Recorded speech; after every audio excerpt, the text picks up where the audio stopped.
बरं आहे का, लक्षात घ्या. आमचा जन्म म्हणजे महाराजांच्या घरात आहे. तुकाराम महाराजांना 3 मुलं, विठ्ठल, माधव, नारायण, त्यांच्या 3 मुलापासून आमची परंपरा आहे. मी या ठिकाणी माहिती देतो, लक्षात घ्या.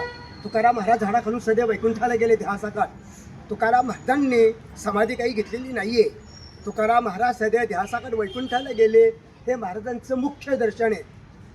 आता वैकुंठ म्हणजे काय लोक विचारतात. समर्थ कमान दाखवले, ते भांगांगाचं वाहने गडू पक्ष, ते साक्षात त्या ठिकाणी उतरलं. तुकोबरा त्या पक्षावर बसून देह घेऊन गेले, त्याला वैकुंठ म्हटलंय. हे जे झाड आहे हे तुकाराम बीजेच्या दिवशी आपोआप हल्ल्यात होळी झाली की दुसऱ्या दिवशी तुकाराम बीज असते. ह्या ठिकाणी 4 ते 5 यात्रा भरते. 12:05 हे झाड आपोआप हल्लात दिवसा. आणि ज्या ठिकाणी तुकाराम महाराजांचे ग्रंथ बुडवायला सांगितले रामेश्वर भट्टाने, ते ठिकाणी इथून 1 मैलावरती आहे. पण तिथली शिळा तुकाराम महाराजांनी 13 दिवस उपोषण केलं शिळेवर बसून. 13 दिवशी माझे ग्रंथ कोरडे आले. तुम्ही गावात गेला तिथं पाहायला मिळतील. तिथं पांडुरंगाची स्वयंभू मूर्त आहे. पंढरपुरहून देव या ठिकाणी आलेत. तुकाराम महाराजांची पूर्वज होती विश्वंभर बुवा, त्यांची वारी होती पंढरीची. त्यावेळेस त्या दृष्टांत झाला, विठ्ठल आंब्याखाली आहे, त्यावेळेस ती स्थापना तिथं झाली. आपण जर या ठिकाणी आलो, आपल्याला देहू आणि पंढरी दोन्ही क्षेत्रे इथे घडले जातात. तिथं त्यांचं राहतं पण आहे.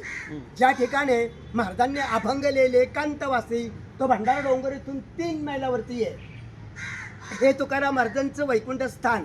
इथून वैकुंठाला गेले आणि 3 वेळा परत आले.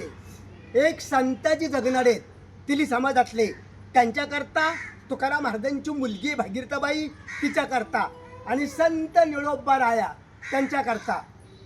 संताजी जगण्याकरता कसे आले, ते महाराजांचा उजवा हात होता. त्यांनी महाराजाकडून वचन घेतलं, म्हणले महाराज मी जर मिळलो तर माझ्या देहाला तुम्ही मूठ माती द्या. तुम्ही जर अगोदर गेले तुमची मी सेवा करील. तुकाराम महाराज अगोदर जातात, मागांग ते वाढले गेले. इथनं सुदुंबर गाव आहे 5 ते 6 मैल. तर गावकऱ्यांनी खड्डा वगैरे खणला, देह गाडायचा प्रयत्न केला. देह काय गाडला जात नाही, ते आपोआप वर येऊ लागला. ज्यावेळी तुकाराम महाराज वैकुंठावरून आले, महाराजांनी माती टाकली, त्यावेळेस ते देह काढला गेला. तुकाराम महाराजांची मुलगी, तुकाराम महाराज वैकुंठात जाता वेळेत भागीरथबाई सासरी होती, नांदायला गेलते. भागीरथबाईने इंद्रणीच्या कडेला वडिलांचा धावा केला. बाबा गेले कोण्या गावा, भागीरथी करी धावा, उडी डोहात टाकली, मच्छरने मच्छवर झल्ले. पांडुरंगाने मच्छावता धारण धरला, तिला ते तारलं गेलं. आणि संत निळोबा राया त्या आहे तर पारनेर तालुका नगर जिल्हा पिंपळनेर त्यांचं गाव आहे. निळोबा राया इथं आले. तुकाराम महाराज इथं नव्हते, तुकाराम महाराज वैकुंठाला गेलते. निळोबा रायांनी या झाडाखाली 42 दिवस उपोषण केलं, बिगर अन्न न पाणी घेता. स्वतः देवाला भेटायला पांडुरंग म्हणले, देवा मी तुझ्याकरता नाही आलो, मी तुकाराम महाराजांकरता आलो.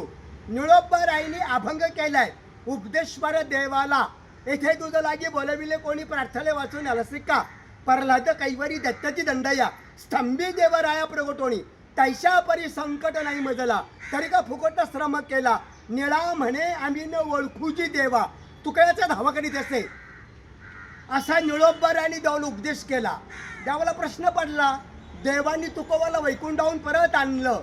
निळोबा रायाचे इथे 42 दिवस पूर्ण झाले. मी महाराजांच्या घराण्यातला इथं पुजारी आहे. इथं पांडुरंगाला तुकोबा राय रोज सकाळी महापूजा असते, महापूजा करून नैवेद्य असतो. जर कोणाची काही इच्छा असेल आपल्या शक्तीप्रमाणे दक्षिणा घेतो, नसला ते जबरदस्ती नाही. त्यांचा शेवटचा अभंग असा आहे, आम्ही जातो तुम्ही कृपा असू द्यावी, सकाळला सांगा विनंती माझी, वाडेवे झालो भा पांडुरंग, वैकुंठच रंग बोलावी, तो अंत काही ठोमाचे पावला, कुडी सहित झालो गुप्त तुका. फडक्यात तुकाराम महाराज. आता गावात दर्शन करा, तो म्हणजे